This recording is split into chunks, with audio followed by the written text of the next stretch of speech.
I decided, because of the nature of this talk, to forego using PowerPoint today. I thought, since this talk actually had to do with speaking in forums and the verbal speech, that it was probably more appropriate to deliver it in this manner. So sit back. You can just listen. You can heckle if you wish, I guess. But I wanted to let you know why I had chosen this. I'm going to go through and first talk about why this particular topic on shouting down, or as is known as the heckler's veto, has sparked my interest, and also some of the questions that it has raised in my mind. I'm also going to talk a little bit about case law, particularly American case law, because the American case law has considered this topic far more extensively than Canadian case law, because of the Canadian Charter of Rights and Freedoms being so new. Also to talk a little bit about some recent cases of shouting down, the case of President Ahmadinejad from Iran speaking in the U.S., and Ann Coulter trying to speak in Canada, and then just to sum up about some of my thoughts on the heckler's veto.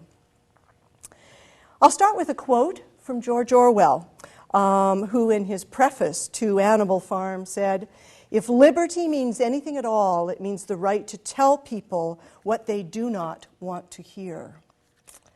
Most of the censorship cases that we hear about from our professional library and information science organizations deal with censorship of print material, books especially, or with the internet. The American Library Association has just released its latest list of most challenged books in the U.S. for 2009, and the Canadian Library Association has done the same.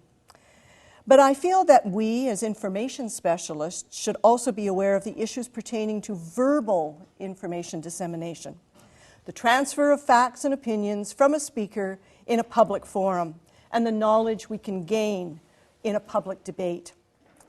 The questions I've pondered over the years regarding this are there competing interests within the public forum the same way there are competing interests within the books on our shelves or the documents in our archives? And if so, have these competing and sometimes clashing interests, how have they been handled in the U.S. and Canada? When someone wants to suppress information in a book, he demands of the government, the local RCMP detachment, or the local library that the book be stopped at the border or taken from the library shelf.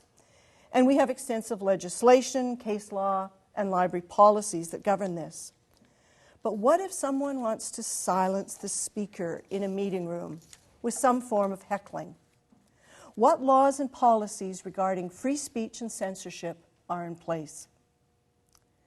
Almost everyone agrees that silencing someone's voice by destroying his or her written work constitutes a form of censorship. But there's less agreement regarding censorship by shouting down, the drowning out of a voice that some in the audience consider too heinous to be heard. This mode of silencing appears to be gaining acceptance in public forums and on university campuses, replacing the spirited and sometimes acrimonious debates that should be part of the campus learning environment. Threats by students and the precedent of shouting down incidents at other campuses have prompted academic administrators to cancel speaking engagements by those promoting controversial ideas because the administrators fear that the speaker may be forced to retreat from the stage in the face of riotous audience reactions and overwhelmingly loud heckling, or that physical violence may occur against the speaker or between members of the audience. This phenomenon is known as the heckler's veto in American law and increasingly in Canadian law. First, a definition of heckling. Heckling can be defined as any unintended interruptions of the primary speaker's speech. This encompasses any words, gestures, or actions which interrupt the primary speaker and which are not planned by the primary speaker. Significantly, heckling includes not only words or gestures designed to disrupt or interfere with a speaker's message, but also speech used to support the speaker. A shout of "yeah, yeah, yeah" can communicate just as strong a message and be just as disruptive, preventing audience members from hearing, as screams shouting "boo, boo, boo," or worse. Nonverbal speech may constitute heckling as well. The waving of flags or posters can be used to heckle and distract a speaker. But while such nonverbal speech may be construed as heckling, it would be difficult to prove that it substantially impairs the speaker's ability to communicate. I'd like to report on some of the incidents of shouting down, and as I said, explore some of the extensive American law on this topic and our very limited Canadian law. And then I'm also going to give my admittedly one-sided views on the subject of the heckler's veto. My own personal interest in this issue was sparked in June of 1998, when a crowd of 350 protesters tried to disrupt a small 25-person gathering of the Canadian Free Speech League in the meeting room of the Juan de Fuca branch of the Victoria Public Library. Say what you will about the Free Speech League and their members' views regarding curbs on immigration and the magnitude of the Holocaust, they are a legally constituted group who had signed an agreement with the library declaring that nothing illegal, including illegal or hate speech, would occur at their private meeting. Shouting "immigrants in, Nazis out," the protesters pushed at those who tried to enter the meeting and drowned out the voices within the library. Well-known former provincial politician, Mr. Mo Sahoda, was one of those hecklers, and he justified the attempts to cancel the meeting by saying, I quote, "These people do not just have hate in their hearts and bitterness on their tongues, they might as well have blood on their hands," end quote. No evidence of this was presented, but the leap to culpability was justified in Sahoda's mind. Librarians across Canada looked with horror on this incident. Were we to bar people from speaking in our public meeting rooms because others might be so upset that they would resort to violence? Were we to agree that some lawfully expressed opinions could not be part of discussions held on our library premises? Incorporating this philosophy within our meeting room policies would mean acceptance of violence as a means of persuasion, a troubling policy for an institution that purports to promote intellectual freedom and the democratic process. Balancing this free speech role, however, was the librarian's responsibility to provide a safe and peaceful environment for all customers. To some members of the public, this meant safety from the voices holding the meeting. To others, it meant safety from the pushes and shouts of those protesting against the meeting. And to others, it meant safety from both. The librarians were uneasy about trying to silence the hecklers entirely, but at the same time, they were opposed to silencing the speakers. Among the many questions that arose from this incident were, is the curtailing of heckling itself an infringement of free speech? What rights do the hecklers have? Where is the line between hecklers expressing their distaste for a speaker or his message and silencing the speaker?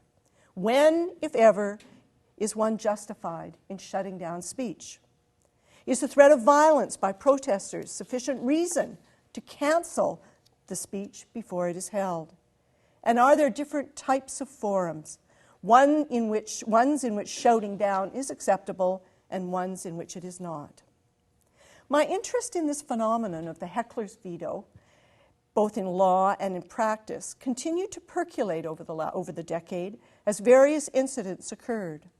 Perhaps the most notable and press-grabbing cases recently of this phenomena in practice were the visit of Iranian President Mahmoud Ahmadinejad to New York's Columbia University in 2007 and Ann Hole's visit to the University of Ottawa in 2010. The president of Columbia University, Lee Bollinger, was severely criticized by students who said that the Iranian president should never have been invited. Security at the 700-seat venue was extremely tight.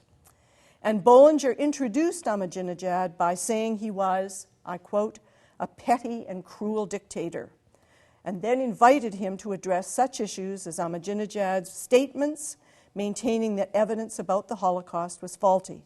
Ahmadinejad didn't like being introduced as a petty dictator and responded to that in his speech, just by the way. The students were divided between those who thought the invitation surpassed the reasonable limits of free speech and those who thought letting Ahmadinejad speak supported the same principle of free speech. As one student remarked, "You at least have to let the guy speak.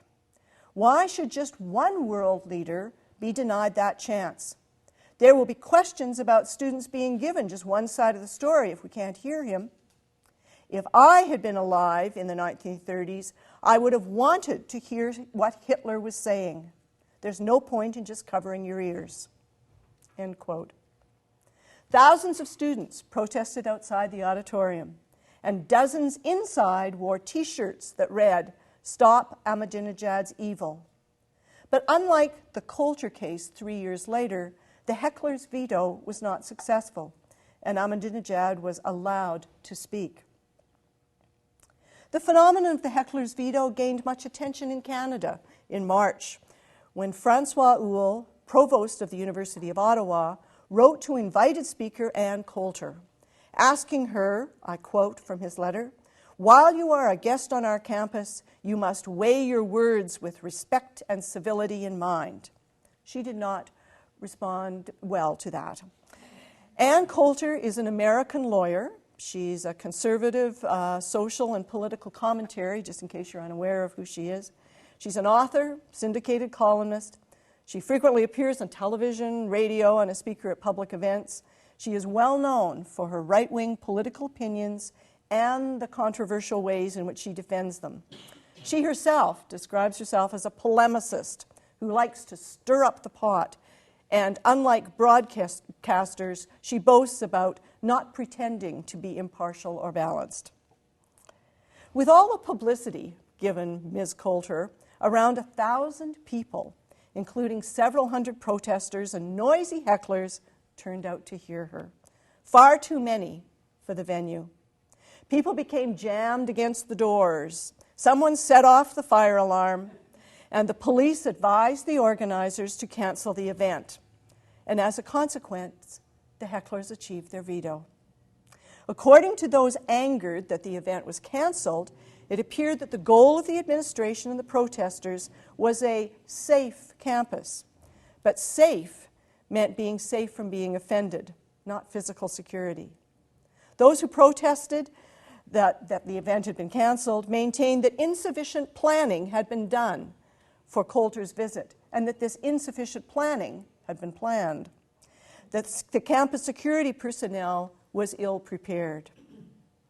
One of the hecklers who celebrated the cancellation of the event said, "It's important to recognize that students want a safe campus, safe in all ways." The president of the University of Ottawa, Alan Rock, in supporting the cancellation of the event, said, "Ours is a safe and democratic environment for the expression of views, and we will keep it that way." But as Margaret Wendt, in her Globe and Mail column on this issue, said, "Democracy can be raucous. Safe, the words safe and democratic don't always mix, especially when safe means safe from the voices of those we don't like." We have a long history in the world of silencing those with whom we disagree. During the Spanish Inquisition and during the 14th century witchcraft trials, the inquisitors used to rip out the tongues of heretics, a drastic silencing tactic and perhaps a precursor to the modern method of unplugging a speaker's microphone. 2 weeks after Lenin rose to power in Russia, he eliminated 20 newspapers and gave orders to the police to arrest any unauthorized speakers at gatherings of more than 10 people. Lenin openly deplored the, and I quote, "luxury of discussions and disputes." unquote. And he said, "It is a great deal better to discuss with rifles than with the theses of opposition. It is true that liberty is precious, but it is so precious it must be rationed." So much for Lenin or the aforementioned Alan Rock, ascribing to Voltaire's well-worn dictum, "I may disagree with what you have to say, but I shall defend to the death your right to say it." The heckler's veto is also present in Parliament, and I've wondered whether our tolerance for and perhaps enthusiasm for vigorous heckling of public speakers in recent years has been fueled by the televising of parliamentary question period. Has anybody ever watched parliamentary question period? It appears from watching question period that our Canadian MPs consider the heckler's veto to be acceptable practice in the House of Commons, with all the country watching their debating skills. So if this level of decorum, or lack of, is acceptable in Ottawa, is it any wonder that it's considered acceptable elsewhere? Several years ago, NDP leader Jack Layton was repeatedly shouted down and eventually silenced when he tried to ask a question of the Minister of Foreign Affairs. MP Libby Davies addressed the House after this incident, saying, "I think it is obvious, but maybe it needs to be stated, that our leader, and indeed any member of the House, has the right to raise a question in the House. It is a fundamental privilege of who we are as members of Parliament in order to do our business in the House of Commons. We understand that the opposition has a right to have a different point of view, but to deny another member and the leader of our party the opportunity and right to raise a question in the House and to be effectively shouted down and then be joined by the government members as well, we find that a completely appalling and unconscionable." She was shouted down. Interestingly, a similar but more boisterous riot occurred in 2003 in the Indian Parliament, when women MPs were shouted down as they spoke in favor of a law that would reserve 1/3 of all seats in national and state legislatures for women. Male MPs shouted and waved banners, making sure the women could not be heard. The issue was never debated, as the heckling male politicians drowned out the women who were proposing this new regime. So the heckler's veto is alive in many different venues. I want to cite just a few other examples of the variety of heckler's vetoes on campuses, because I think that it gives us a better idea of really the scope of what is happening and some of the questions that they raise. Columbia University held a 2-day conference called Conservative Ideas in Higher Education, but the administration shut down the conference after 1 day of raucous student protests, citing safety concerns. Although many non-students and students from other universities had registered for the conference, the second day of the conference was strictly policed and only Columbia students were allowed to attend. As a result, the innovative organizers moved the event to a nearby park, where hecklers stopped at least one speaker, author Dinesh D'Souza, from finishing his remarks. A Columbia fourth-year student defended these actions in a letter to the student newspaper, saying, "The group's agenda exacerbates human suffering, and therefore we have an obligation to stop it by any means necessary." At the University of Texas, a UT journalism professor held a teach-in about Henry Kissinger, who was slated to speak at the campus. The professor said that Kissinger was a war criminal and encouraged students to shout him down. Fearing violence, the university pulled the plug on the entire event.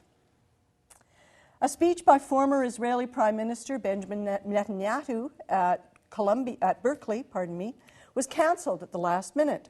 About 200 protesters, outraged by the Israeli troops' killing of Palestinians, broke through the barricade, taunted ticket holders to the event, and threatened violence. One protester was quoted as saying that he didn't believe in free speech for war criminals.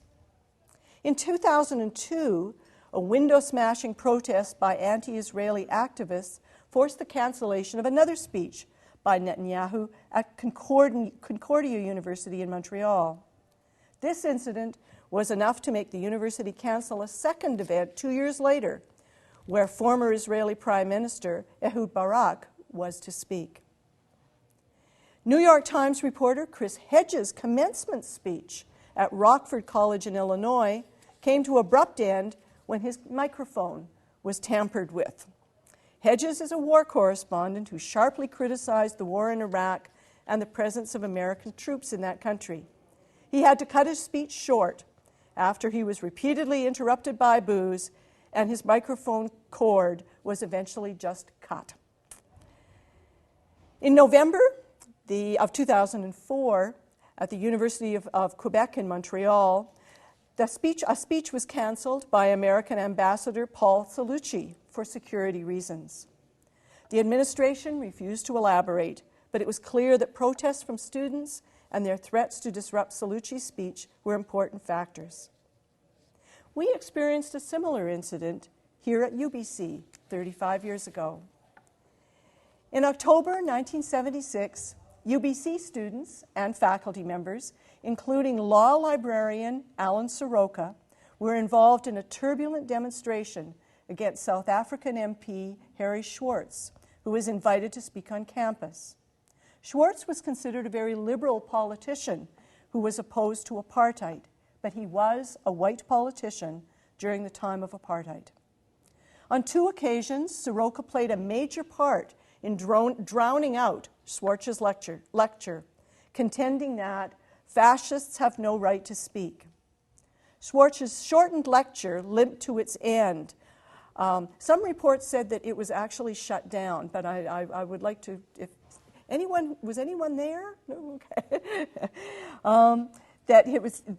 But other reports say that it just came to a shorter end. But tensions in the room were very high. After, then UBC President Doug Kenny demanded that university librarian and subsequent SLACE director Basil Stewart Stubbs fire Soroka. But Basil refused, saying it was not the right course of action for a number of reasons. One of which, according to Basil, was that firing would make Soroka a martyr and hero to the Marxist-Leninist group who had organized the protests.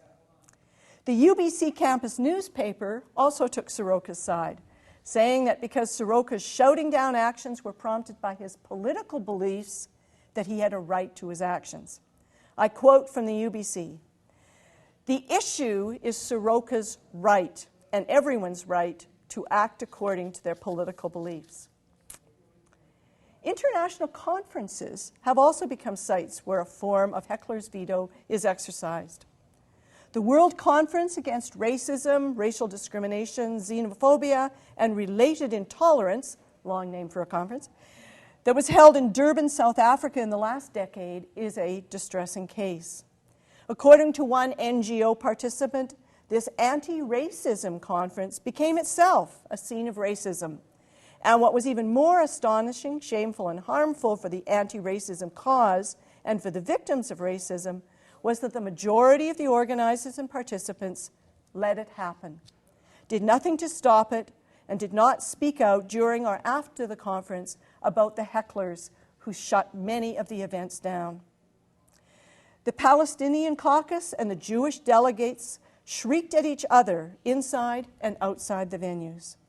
Sessions on anti-Semitism were hijacked by the Palestinian caucus members and supporters, and anyone who protested this was branded a Zionist pig lover. At the 14th International AIDS Conference in Barcelona in January of 2006, U.S. Health Secretary Tommy Thornton was shouted down by AIDS activists and prevented from delivering his speech. Members of the AIDS coalition ACT UP were displeased by the amount of funding given by the U.S. to the UN AIDS Fund. They considered it was not enough. And as I watched the protests on the streets of Toronto this June of the G20 Summit, I saw elements of what I think were the heckler's veto in play. The threat of violence long before the event certainly prompted questions about whether the meetings of the leaders and the various officials accompanying the leaders should be held at all. The demonstrators were trying to put their views across and at the same time disrupt the meetings being held. As the police cars burned and the windows were shattered, a form of speech if one stretches the definition as I've discussed before, I wondered whether this attempt to veto would indeed limit any future meetings. And as I watched on television the police arrest what I considered to be peaceful protesters and peaceful hecklers, I wondered about the rights of those hecklers and the curtailment of their right to speech. Was this really a reasonable limit on free speech that the police, supported by the courts, could impose? The American courts have a long history of addressing the phenomenon of the heckler's veto, but the results and decisions are inconclusive and contradictory. The U.S. cases about heckler's veto are all based, of course, on the U.S. First Amendment, which governs free speech. That First Amendment is, of course, that Congress shall make no law respecting an establishment of religion or prohibiting the free exercise thereof, or abridging the freedom of speech or of the press, or the right of the people peaceably to assemble and to petition the government for a redress of grievances.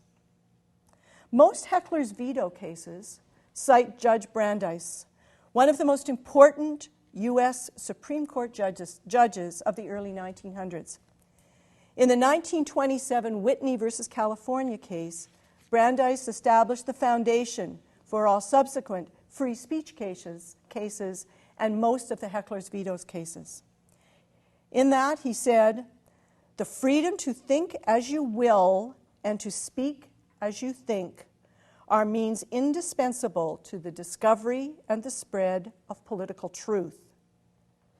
That without free speech and assembly, discussion would be futile. That with them, discussion affords ordinarily adequate protection against the dissemination of noxious doctrine, and that the greatest menace to freedom is an inert people. That public discussion is a public duty, and that this should be a fundamental principle of the American government." U.S. case law first started referring to the heckler's veto as a specific legal concept in 1949 in the Feiner Newton versus New York case. Mr. Feiner was addressing a crowd of both black and white people. He was allegedly encouraging African Americans in the crowd to take up arms against whites to secure their rights. Many hecklers in the crowd were hurling insults at Mr. Feiner, and the police determined that a fight was about to break out. The police asked Mr. Feiner to stop talking. Mr. Feiner refused, so they arrested him. The police claimed that clear and present danger was about to happen. This conviction was upheld in the Supreme Court, in the U.S. Supreme Court, and by upholding it, the judges favored the heckler over the speaker when it allowed the speaker's response or the threat of the speaker's response to serve as a justification for arresting the speaker. Legal minds have said that if that line of reasoning in Feiner had continued, it appeared that the courts were going to sanction the use of the heckler's veto to sanction a speaker, especially if the speaker was discussing unpopular views. However, in 1949, later in 49, a case that is also frequently cited in American law is Terminello versus the City of Chicago. In that one, the judges talk about the state's obligation to protect controversial speakers. And the decision in favor of Terminello fully embraces the goal of developing a rich marketplace of ideas where speakers are protected from hecklers and their rights to speak take precedence. I told you that was confusing. American law goes all over the place with this. In 1969, in Gregory versus Chicago, demonstrators were convicted for disorderly conduct when they failed to disperse after police requested them to do so. So we've got the arrest of the speaker, now we've got the arrest of the demonstrators. The police claimed that they ordered dispersement after the spectators became unruly and shouted statements. The spectators shouted statements that contained racial slurs, and the spectators were also telling black speakers to go back where you came from. But the U.S. Supreme Court later reversed this conviction of the protesters, holding that a demonstration, as long as the protesters' conduct is peaceful and orderly, falls well within the sphere of conduct protected by the First Amendment. The U.S. courts have distinguished, unlike the Canadian courts, between two types of heckling: punishing hecklers for danger of violence and punishing hecklers for disrupting speech. And the two different kinds of heckling. This second form, where the heckler just disrupts speech, is not one that is likely to incite or result in violence and is commonplace at political speeches and meetings. And in fact, in California, in a more recent case, audience members who temporarily disrupted a speaker by engaging in rhythmical clapping and some shouting for about 8 to 10 minutes were indeed convicted. But this conviction was overturned by the California Supreme Court, who noted that the protest's effect on the audience was not substantial, since only 3 audience members stated that they had been unable to hear the speaker. The court stressed that hecklers enjoy a First Amendment privilege and emphasized the importance of hecklers when the speech is by a political candidate or someone speaking about issues of public interest. The court further emphasized the value of having the heckler's views heard during the speech by stating that audience activities, such as heckling, interrupting, harsh questioning, and booing, even though they may be impolite and discourteous, can nonetheless advance the goals of the First Amendment and therefore free speech. For many citizens, such participation in public meetings, whether supportive or critical of the speaker, may constitute the only manner in which they can express their views to a large number of people. A cogent remark, even though rudely timed or phrased, may contribute to the free exchange of ideas and the ascertaining of truth. In this case, the lawyers maintained that an unfavorable reception represents one important method by which an office holder's constituents can register disapproval of his or her conduct and seek redress of grievances. They said that the U.S. First Amendment contemplates a debate of important public issues. Its protection can hardly be narrowed to a meeting at which the audience must passively listen to a single point of view. The First Amendment does not merely ensure a marketplace of ideas in which there is just one seller. The court in this case in California, also stressed that heckling may serve a useful function in the political process by forcing a speaker to discuss difficult issues and may aid in the correction of evils which might otherwise escape opposition.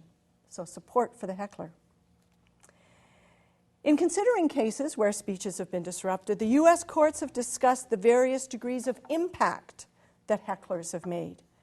How substantially was the meeting impaired? Was the speaker able to finish his or her speech? Was a large part of the audience able to hear the speaker? And if the speech was being substantially impaired, was the heckler given some sort of warning by the law enforcement before being arrested? The courts in various cases have also discussed with varying degrees of consistency the intent of the heckler. They have decided that the statutes on disorderly conduct apply only when the heckler's intent is not to facilitate the exchange of ideas, but rather to disrupt or prevent either an exchange or the legitimate expression of ideas by others.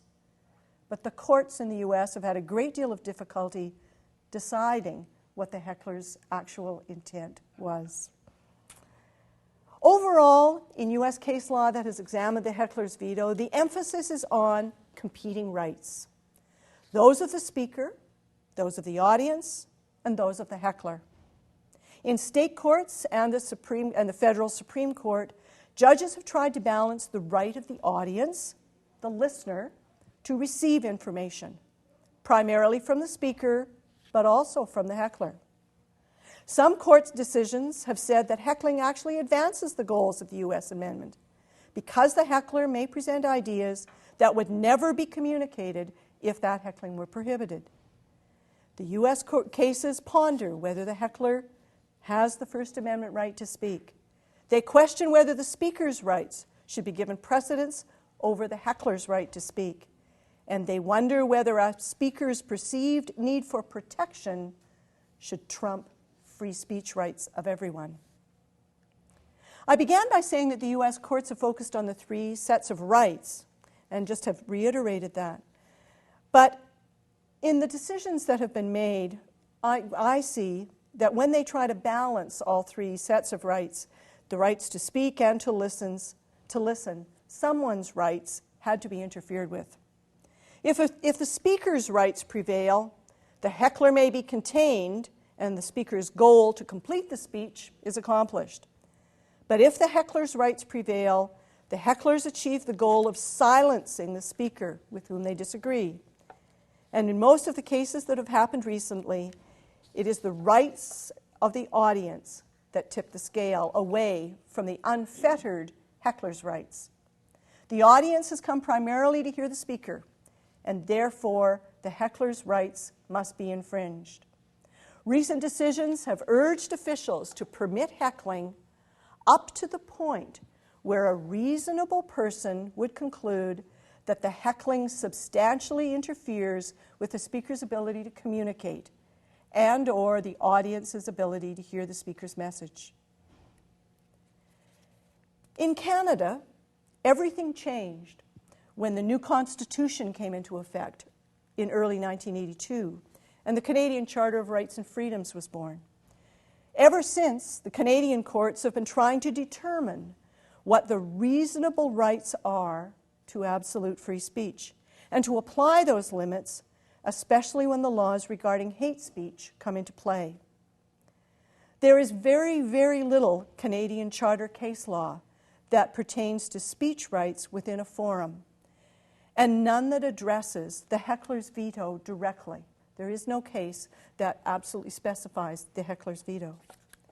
The legal literature reveals that legal scholars are looking to the U.S. for guidance, because there has been an awful lot of case law in the U.S. They're looking to the U.S. despite our very different legal foundations regarding free speech, the First Amendment versus the Charter. Just to refresh your knowledge of the Charter, in Section 1 of the Charter, it says that the Canadian Charter of Rights and Freedoms guarantees the rights and freedoms set out in it, subject only to such reasonable limits prescribed by law as can be demonstrably justified in a free and democratic society. Right underneath that, in Section 2, it says everyone has the following fundamental rights or fundamental freedoms: freedom of conscience and religion, freedom of thought, belief, opinion, and expression, and freedom of peaceable assembly and freedom of association. Just general discussion in the Canadian legal literature in the past 10 years about being shouted down is almost entirely centered on how the reasonable limits of the Charter, remember that first part, Section 1, says that the freedoms that I listed are subject only to such reasonable limits prescribed by law. So the courts have been trying to decide how those reasonable limits in that part of the Charter work with Section 319 of the Criminal Code, the section on the promotion of hatred, as that is the offense that most hecklers in Canada believe the speaker will commit when the hecklers try to or attempt to shout the speaker down. That section, the section on promotion of hatred, says in part, everyone who by communicating statements in a public place incites hatred against any identifiable group where such incitement is likely to lead to a breach of the peace is guilty of an indictable offense. The argument advanced is that the objective is to safeguard mutual tolerance and to prevent or to protect individual members of groups from harm. The disagreement in interpretation in Canadian case law and in just the general discussion in Canadian legal literature, especially in regards to public speakers, is whether protection from harm extends to a great extent psychological harm, the freedom from being offended. The 1988 Jem Keekstra case is the most important perhaps in this area at the moment. In Canada, our consideration of heckling during gatherings has focused mainly on the goal of maintaining peace, as I said, and the fear that spoken promotion of hatred will disrupt that peace and cause violence. To this end, the Supreme Court has distinguished most notably between speech and expression that has a violent form, that is, speech that is in itself violent. We talked about the violence of the protesters during the G20 Summit, and speech and expression that is nonviolent, even though it advocates violence or threatens violence. It is, in my opinion, it's the apparent intention of the Charter and the resulting law to prefer, where feasible, the right of the individual to be free from state interference as long as the interests of the country are served. However, a point is reached where the state's interest in preserving public peace and order, or its definition of what constitutes peace and order, supersede the exercise of basic individual freedoms. When this happens, the courts try to strike a reasonable and effective balance between individual and collective goals, and we're still struggling our way to try to find this. After reading about the incidents of shouting down through the heckler's veto and also being at meetings where others have tried to shout me down, that was down at the meeting room at Vancouver Public Library once, I've compiled what I think are some of the reasons given by those in favor of full-bore, shout-'em-down heckling. Those who are in favor of the heckler's veto and of shouting down feel that in all cases it must be speaker beware. They believe that speakers should not assume that their speech is to be heard, nor should they expect a quiet and polite audience, particularly if they know that their speech topic is controversial and likely to be offensive to some members of the audience. They believe, as the Washington Times editor-in-chief Wesley Pruden does, that nothing can guarantee a speaker that his audience will like what he says or prevent the audience from rewarding him with the boo of the month. I think people who are in favor of the heckler's veto also feel that there's a difference between free speech and violent speech, but their definitions vary from that given in the Supreme Court and in many U.S. cases.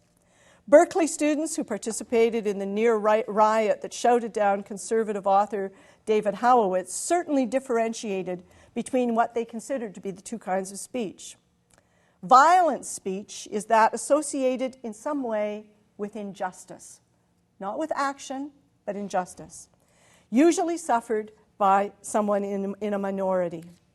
Those in favor of silencing the speaker feel that members of this minority and their supporters have every right to tear down the signs of the oppression or injustice, and that means verbal signs as well. Students at the University of Texas at Austin, when shouting down anti-affirmative action advocate Ward Connerly, carried signs that said, "Protect free speech, shut Connerly up." They argued that by silencing Connerly, they were enhancing the debate. Others who make this free speech, violent speech distinction maintain that the opinions expressed by a speaker, although not causing immediate harm, will cause the listeners to commit crimes later. People in favor of the heckler's veto feel that the enemy has no right to speak. In a form of Marxist logic, they contend that oppressors have no rights and that the notion of free speech is being used as a tool by the enemy. This perceived misuse of free speech trumps, in their eyes, any positive benefits that might come from the free speech itself. I feel this logic is flawed, however, I will just interject. I think because it assumes that we can easily identify all the oppressors, even before they are allowed to speak. Finally, those who are in favor of the heckler's veto consider shouting down a form of civil disobedience. They maintain that indeed the speaker has a right to speak, but that the protesters have every right to stop him, and that that is civil disobedience. Those who are not in favor of the heckler's veto, of full-bore, shout-'em-down heckling, I think hope that the members of the audience who want to hear the speaker and then debate him or her afterward will themselves shout down the hecklers in a kind of hostile exchange of free speech within the audience. I think those not in favor of full-bore silencing fear that the threat of shouting and violence at a speech will discourage from attending those who may indeed agree with the speaker or genuinely want to hear the speaker in order to make up his or her own mind. Those who do not believe in the heckler's veto believe that the principle of free speech hinges on the ability to say disagreeable things, and that shouting down someone only creates martyrs and drives discussion underground where true debate and learning cannot take place. Those who disagree that hecklers should be allowed to fully shout down a speaker, I think that they agree that the hecklers have free speech rights, but that those rights cannot trump the right of the speaker to speak nor the audience to listen. Everyone is tolerant of ideas that mirror their own. The true test of tolerance is whether one can respect the rights of others to air opinions and ideas that conflict with one's own views. It appears that in public forums today and on some campuses, when members of the public, students and faculty disagree with a speaker, they sometimes just don't point out the error, they silence you, either during the speech or permanently by demanding that you be removed from office. When shouting down is sanctioned, there is a lack of civility towards those with minority views and little honest inquiry. The hecklers are using emotion for persuasion while censoring dissent, and the real victim, I feel, is truth. It appears to me that those who want to shout down have already made up their minds. They see no need for further speech that might cloud the issue. Those who want to shout someone down want their own opinion to take precedence over everything else. It is a form of verbal terrorism, a play for power. I fear that debates about the issues that are central to our culture and our society, abortion rights, racism, war, religion, gay, lesbian rights, are the very ones that are sometimes being stifled in meetings and on campuses because organizers fear those who would shut down the speakers, and the speakers themselves are becoming more fearful of speaking. I worry about granting the heckler's veto to someone who wants to silence speech, allowing speakers to be punished and audiences to be shortchanged because of the hostile reactions of others to protected speech. If we punish people on the basis of how harshly or violent people might react to their words, or we create an incentive for those who disagree to react violently. And therefore we confer a veto of speech to the least tolerant and most dangerous members of society. Since this would likely result in a downward spiral to mob rule, it is extremely dangerous to all of our freedoms ever to grant full power to the heckler's veto. I think that freedom of speech means nothing if the mob can decide which speakers and opinions die and live, and I hope that those opinions do live. Thank you very much.